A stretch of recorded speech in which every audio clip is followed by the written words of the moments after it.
Hey friends, welcome in What's Nightmare World. I know, the voice is different because till now I was using AI voice generator, but now I am doing it myself. Please कहानी को पूरा सुने and if you have any suggestion, you can write in the comment box. Video को like और channel को subscribe ज़रूर से करें। हम सभी ज़िंदगी में कभी ना कभी एक नई शुरुआत करना चाहते हैं, एक ऐसी जगह जहां हम अपने सभी पुराने दर्द, पुरानी यादों को छोड़ सकें। पर क्या होगा अगर वो नई जगह किसी और की अधूरी कहानी से बधी हो? ये कहानी है नीरा की और उसकी आवाज़ों की। नीरा 34 साल की एक इंडिपेंडेंट और एक बहुत ही मैच्योर औरत है। वह एक आईटी कंपनी में सीनियर डेवलपर के तौर पे काम करती है। तलाक के 2 साल बाद उसने फैसला लिया कि अब पीछे नहीं देखना। वो अकेली थी पर टूटना नहीं चाहती थी। एक शाम ऑफिस से लौटते हुए जब बारिश की बूंदें खिड़कियों से टकरा रही थीं, उसने फ़ोन उठाया और एक फ़्लैट देखने का अपॉइंटमेंट बुक किया। उसने तय किया कि अब उसे मूव ऑन करना है, पुरानी ज़िंदगी के गम और तकलीफ़ों को और आगे नहीं बढ़ाना। कुछ भी हो जाए उसे उन सब चीज़ों को भूलकर आगे बढ़ना ही होगा। एजेंट की कॉल आई और उसने एक नए अपार्टमेंट में बुलाया। Apartment 703, 7th floor, dream residency. नाम बहुत प्यारा था, जैसे नई उम्मीदें बसाने के लिए कोई बुला रहा हो। एजेंट ने कहा, मैम ये फ्लैट बहुत लकी है, शहर के शोर से दूर, इलाका भी शांत है। आप जैसे सिंगल प्रोफेशनल्स के लिए तो ये परफेक्ट लोकेशन है। आपको यहाँ रहने में कोई प्रॉब्लम नहीं होगी, बल्कि आपको बहुत अच्छा लगेगा। ये सुनकर नीरा भी मुस्कुराई।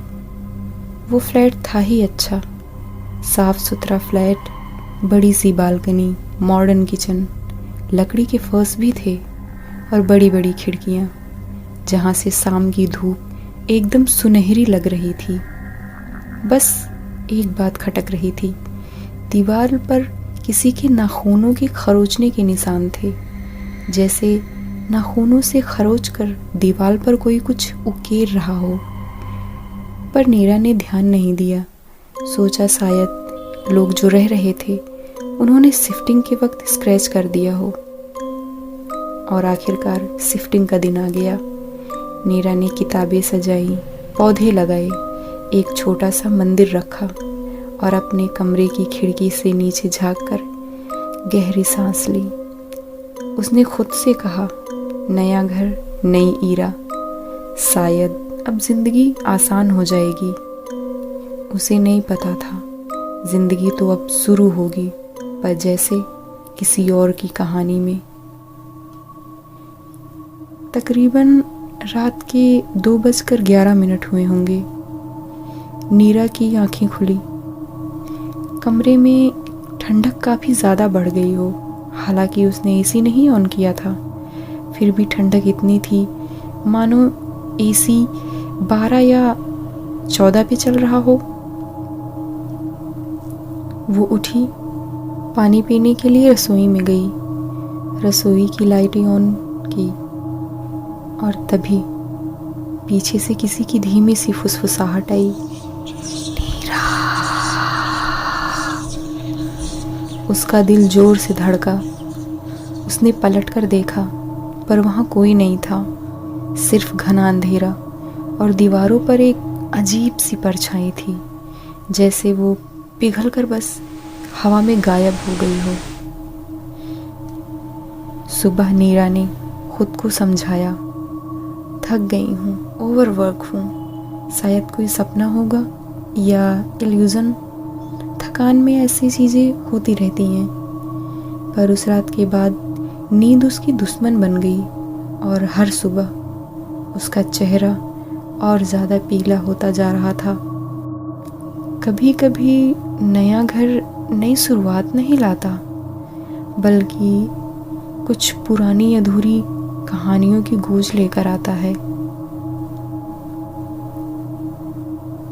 कभी कभी डर चिल्लाकर नहीं आता, वो दबे पांव खामोशी से आपके भीतर घुसता जाता है। आपके ही घर में, आपकी ही चीजों के बीच जब वो छुपा होता है तो पहचानना मुश्किल होता है कि आप अकेले हैं या साथ कोई और भी है। नीरा ऑफिस में बैठी थी पर उसका ध्यान कहीं और था। आंखों के नीचे काले घेरे। नींद पूरी नहीं हुई थी, सिर भारी और मन बेचैन। बिल्कुल ही डिस्कम्फर्टेबल सा फील हो रहा था उसे, कुछ समझ नहीं आ रहा था। तो उसके सहकर्मी ने पूछ ही लिया, सब ठीक तो है ना नीरा?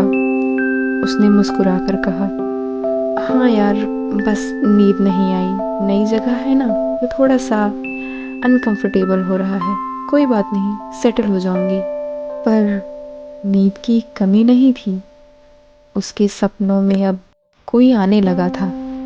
एक लड़की जलते चेहरे के साथ जो हर बार कुछ कहना चाहती, पर उसकी आवाज़ बस सरसराहट बनकर रह जाती। मुझे क्यों छोड़ा? उस दिन ऑफिस से लौटकर नीरा ने खुद को बहुत थका हुआ महसूस किया। फ्लैट का दरवाज़ा खोला और जैसे ही लाइटें ऑन की, लिविंग रूम की दीवार पर अजीब सा कुछ लिखा था काली स्याही से, जैसे किसी ने नाखूनों से खरोच कर लिखा हो, तुम मेरी जगह ले रही हो। उसका दिल धक से रह गया। उसने पलकें झपकाई और वो सब गायब हो गया। नीरा बिल्कुल डर गई, कहीं वो मेंटली डिस्टर्ब तो नहीं हो गई है। उसने खुद से कहा, मैं पागल तो नहीं हो रही? ये क्या हो रहा है मेरे साथ? कहीं इस अनजान और बिल्कुल एकांत जगह की वजह से मेरा मानसिक संतुलन तो नहीं बिगड़ रहा? लेकिन फिर उसने खुद को संभाला। वो अकेली थी पर कमज़ोर नहीं, तो उसने खुद को समेटा और अंदर आई और अपने काम में बिजी हो गई। लेकिन अगली रात सब कुछ और भी अजीब होने वाला था। नीरा सो रही थी, अचानक उसके मोबाइल में एक वीडियो प्ले हो गया। उसने आंखें खोली और मोबाइल को उठाकर देखा, एक जलता हुआ कमरा, उसमें एक लड़की शीशे में नीरा की तरफ देखकर चिल्ला रही थी, तो मेरी जिंदगी चुरा रही है। और अचानक वीडियो अपने आप बंद हो गया। फोन उसने फेंक दिया, पर बैकग्राउंड में अब भी वही आवाज़ चल रही थी, धीमी, गुस्से में, टूटी फूटी, नीरा, नीरा, नीरा। अगली सुबह नीरा उठी तो उसके सिरहाने कुछ मिला उसे, एक पुराना पायल, धूल से भरा हुआ था, टूटा, पर जैसे किसी ने वहाँ पे उठा के रखा हो, उसे एहसास दिलाने के लिए कि मैं भी हूँ। उसने उठाया और तभी दीवारों पे दरार सी बन गई, बिल्कुल वैसे ही दरार जैसे उसने ख्वाब में देखी थी। अब ये डर सिर्फ सपनों में नहीं था, अब वो दीवारों में था, नीरा के अंदर भी था, उसकी आवाज़ों में, उसके घर की हर चीज़ में कोई तो था जो मौजूद था, और वो अपनी मौजूदगी पूरी तरह से दर्ज करवाना चाहता था। कभी कभी सच्चाई तक पहुंचने के लिए हमें उन्हीं रास्तों पर जाना पड़ता है जिनसे किसी ने लौटना पसंद नहीं किया। नीरा अब समझ चुकी थी कि वो अकेली नहीं है। उसका नया घर एक पुरानी आत्मा का कैद खाना है। नीरा ने तय किया कि वो डर कर नहीं जिएगी। उसने घर के हर एक कोने की तलाशी लेने की सोची। शुरुआत उसने स्टोर रूम से की, जहाँ एक पुराना लकड़ी का शेल्फ था, धूल से भरा हुआ। जैसे ही उसने शेल्फ के नीचे की दरार खोली, उसे एक पुरानी लाल मखमली कवर वाली डायरी मिली और उस पे एक नाम लिखा था, अदिति, और नीचे डेट भी मेंशन थी, 16 मार्च 2018। नीरा ने कांपते हाथों से पहला पन्ना खोला और पढ़ना शुरू किया। मैंने ये फ्लैट लिया है, 703, मेरी सबसे बड़ी खुशी। मैंने अपने सपनों का घर खुद बनाया है, कोई नहीं रोक सकता अब मुझे। नीरा ने पन्ने पलटे। आगे के पेजों में अदिति की खुशियाँ धीरे धीरे डर में बदलती गईं। माँ कहती थी, ये घर ठीक नहीं है, हर रात कोई मुझे देखता है, मेरी चीज़ें हिलती हैं, आईने में कोई और दिखाई देता है। मैंने बताने की कोशिश की, पर कोई मानता ही नहीं। अब मुझे सिर्फ वो सुनाई देता है जो दीवारों के पीछे रहता। और डायरी की आखिरी एंट्री थी, अधूरी सी लाइन और स्याही फैली हुई। अगर मैं सुबह तक उसके बाद कुछ नहीं। नीरा का गला डर से सूख गया। उसने डायरी बंद की और तभी दरवाजे पर दस्तक हुई। कपकपाते कदमों से नीरा दरवाजे तक पहुंची। बाहर कोई नहीं था, सिर्फ एक लिफाफा पड़ा था जिसमें एक जली हुई फोटो और एक छोटी सी चिट्ठी थी। तुम मेरी कहानी जान गई ना, अब उसे पूरा करोगी मेरे लिए? नीरा का फोन बज उठा। स्क्रीन पर नंबर अननोन था, सेव ही नहीं था। शायद कंपनी का हो। तो उसने रिसीव किया और सामने एक टूटी हुई आवाज में किसी ने कुछ कहा, मैं वापस आना चाहती हूँ नीरा, क्या तुम मेरी मौत का राज खोलोगी? अब नीरा के पास दो रास्ते हैं, डर कर सब कुछ छोड़ दे या फिर अदिति की मौत की कहानी पूरी करे। कभी कभी सच की कीमत जिंदगी से भी ज्यादा होती है।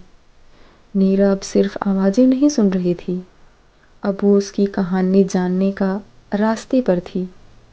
पर वो नहीं जानती थी कि जो राज वो जानने जा रही है वो उसकी अपनी पहचान को भी बदल सकता। उस सुबह बारिश हो रही थी। नीरा बालकनी में खड़ी थी, हाथ में जली हुई फोटो जिसमें अदिति एक आदमी के साथ खड़ी थी। उस आदमी का चेहरा थोड़ा धुंधला था, लेकिन उसकी आंखें बहुत कुछ कह रही थी। नीरा ने फोटो को पीछे देखा, एक नाम लिखा था, विजय अंकल 702। वो चौंक गई। 702? ये तो मेरे फ्लैट के ठीक बगल वाला फ्लैट है। तो उसने बिल्कुल देर नहीं की, वो जल्दी से बाहर गई और उसने फ्लैट नंबर 702 का बेल बजाया। दरवाज़ा खुला तो एक बूढ़ा आदमी सामने आया, खाली, गहरी आंखें, चेहरा थका हुआ। पर नीरा को देखकर जैसे वो एक पल को चौंक सा गया। तुम अदिति की तरह दिख रही हो, क्या तुम उसकी बहन हो? नीरा को विजय अंकल ने अपने घर के अंदर बुलाया। कमरा पुरानी चीजों से भरा था, घड़ी, पुराने अखबार और एक तस्वीर अदिति की थी। वो उसमें मुस्कुरा रही थी और काफी खुश लग रही थी। विजय अंकल ने बोला, मैं उसके पापा जैसा था। वो अकेली थी, मासूम बच्ची। जब वे फ्लैट लिया तो बहुत खुश थी, पर फिर सब बदलने लगा और नीरा की सांसें थम गई। वो धीरे से बोली, क्या हुआ था उसके साथ? तो विजय अंकल ने बताया, वो कहती थी कि इस घर की दीवारें कुछ छुपा रही हैं। कहती थी कि बाथरूम के शीशे में कोई और दिखता है, रात में उसके कमरे में अजीब सा कुछ चल रहा होता है। शुरू में लगा कि डिप्रेशन है। एक दिन उसकी चीख सुनाई दी और मैं दौड़ा गया। दरवाजा अंदर से बंद था और जब खोला तो अदिति जली हुई थी। पूरे कमरे में आग का कोई निशान नहीं था, बस सिर्फ वही जली थी, अकेली। नीरा की तो मानो रूह ही कांप गई हो। वो समझ चुकी थी, अदिति की आत्मा अभी भी उसी दर्द में फंसी हुई है। वो तड़प रही है मुक्त होने को, निकलने को, उस कैद से, उस फ्लैट से, 703, हाँ, उसी फ्लैट से। वो मुझे बुला रही है हर रात। वो चाहती है कि मैं उसकी मौत का बदला लूं। तो अंकल ने कहा, अगर ये दरवाजा खोला तो वापसी का रास्ता नहीं होगा। उसी रात नीरा ने अदिति की डायरी का आखिरी पन्ना ध्यान से पढ़ा, जिसमें एक लाइन थी जिसे उसने पहले नहीं देखा था, या शायद वो पहले था ही नहीं। जो मेरी जगह लेगा वही मेरा सच उजागर करेगा। उस लाइन के नीचे एक नाम लिखा था, कमरा 7, बेसमेंट। बेसमेंट, उस बिल्डिंग में कोई बेसमेंट नहीं था, या शायद अब तक किसी ने देखा नहीं था। नीरा ने अगली सुबह बिल्डिंग का हर कोना छान मारा और पीछे के कॉरिडोर में एक लोहे का दरवाजा मिला, जंग लगा हुआ, पर थोड़ा सा खुला हुआ था। अंदर अंधेरा था और एक बदबू भी। और उस अंधेरे में नीरा को किसी के कदमों की आहट सुनाई दी। फिर अचानक एक औरत की टूटी आवाज, तू आ गई? अब सच सामने आ ही जाएगा, शायद पता चल ही जाएगा। मेरे साथ क्या हुआ था। नीरा अब उस जगह पहुंच चुकी थी जहां अदिति की कहानी का आखिरी अध्याय लिखा गया था। लेकिन ये आखिरी हो सकता है नीरा के लिए भी। कुछ दरवाजे एक बार खुल जाए तो बंद नहीं होते, और कुछ कहानियां ख़त्म नहीं होती, बस एक नई शुरुआत बन जाती हैं।